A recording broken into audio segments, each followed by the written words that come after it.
we have Phil, who's calling in from Texas. Phil, you are live on Truth Wanted. What's up? Hi, Dan. Hi, Robert. Gentlemen. Hey. Doing well? What's up? No.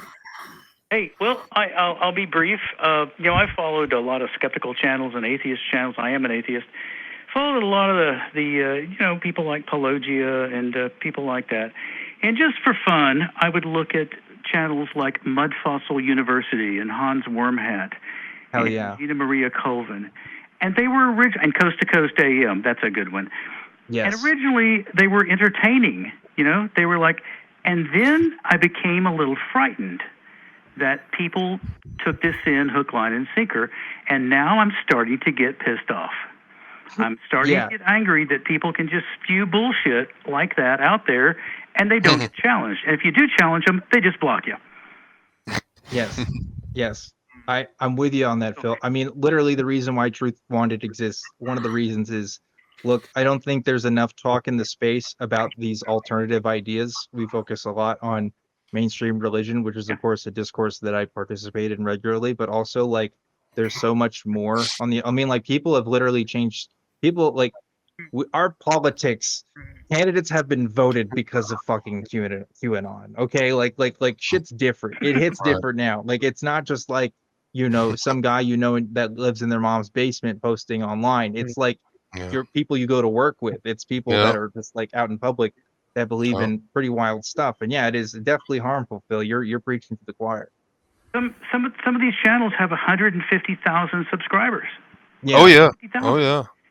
Gina Maria Colvin is convinced that Cthulhu, the H.P. Lovecraft creation, the old ones, the old gods, she is convinced that Cthulhu is alive at the bottom of the Pacific Ocean.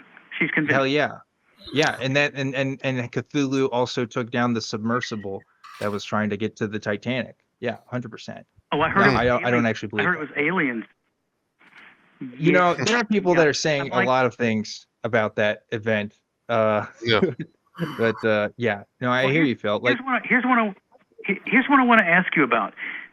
What do they call it? The predictive programming. If you see it in a movie, that's them tipping us off that it's real. Okay. All right, Phil, you're gonna think I'm crazy, but low key, mainstream media publications have attempted this. And I'm gonna give you an example. There is a recent video that was put out by Defunct Land, which is a great YouTube channel if you're interested in facts about old amusement parks and like Disney Channel, I guess. He did a full documentary on who made the Disney Channel theme. Okay, I promise you I'm getting to a point here.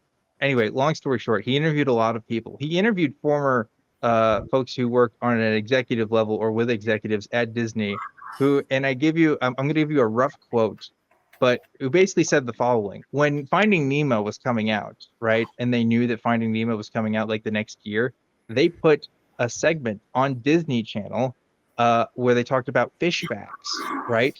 They want to get kids interested in marine life and fish. And the idea behind that was they wanted to get kids excited for when Finding Nemo came out. They want to have my kid has an interest in fish. This is going to be a great movie. Like, shit, people do that shit, all right? That's real. That's real shit right there. I'm not saying every single instance of people saying predictive programming is a thing. Like, people usually mean that when they're talking about like political events, but like, there's something there.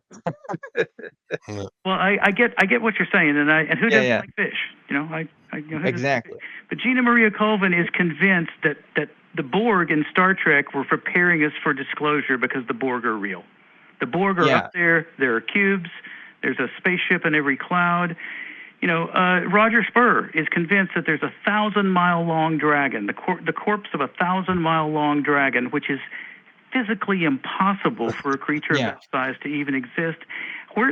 We can all mock flat earthers, right? And that's easy. That's an easy target. But my God, the weird. Okay, today Gina Maria had.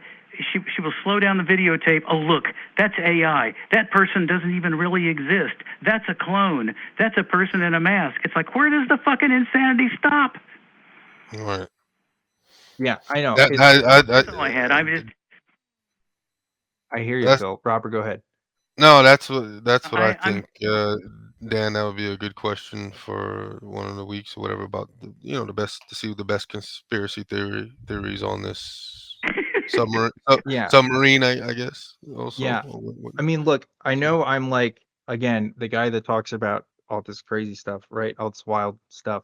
But it's like I feel like my focus has changed. I think like when I was first really interested in this, it was more out of like fascination. It was more out of like not Yeah. exploitation, but like more like, wow, there's a lot of stuff out there. And now I feel like I have more of an like activist duty to be like, no, I have to make people aware of this now because their grandmas and their parents are gonna like start talking to them about like some of these ideas, and I want to give people some effective background information to like communicate with Yes. it, right? Because it's like Yes. the internet has changed the way people talk about everything, everything. I mean, like every single weird idea you can think of. There's some TikToker out there who's like, got a million views talking about it and making it cool. Like it's we're living in a different media ecosystem, and we just don't know what the ramifications are going to be. Like we just don't. Well, So far, it seems to be I'm pretty waiting bad. for the debate. I'm waiting for Yeah. the debate on whether, in a fight between Cthulhu, Godzilla, and the Blob,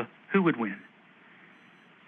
What do you think? It's interesting. Depends Cthulhu, on Godzilla, Blob. I think because the if Blob could just like suck them both in, but Godzilla true. could burn them up. But Cthulhu has mind control, so who would win?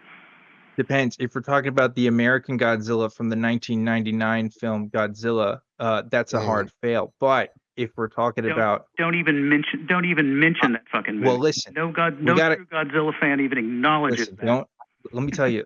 If we're gonna talk about kaiju, we got to get our kaiju mythology on the same page here. Okay, we're talking about like future Godzilla.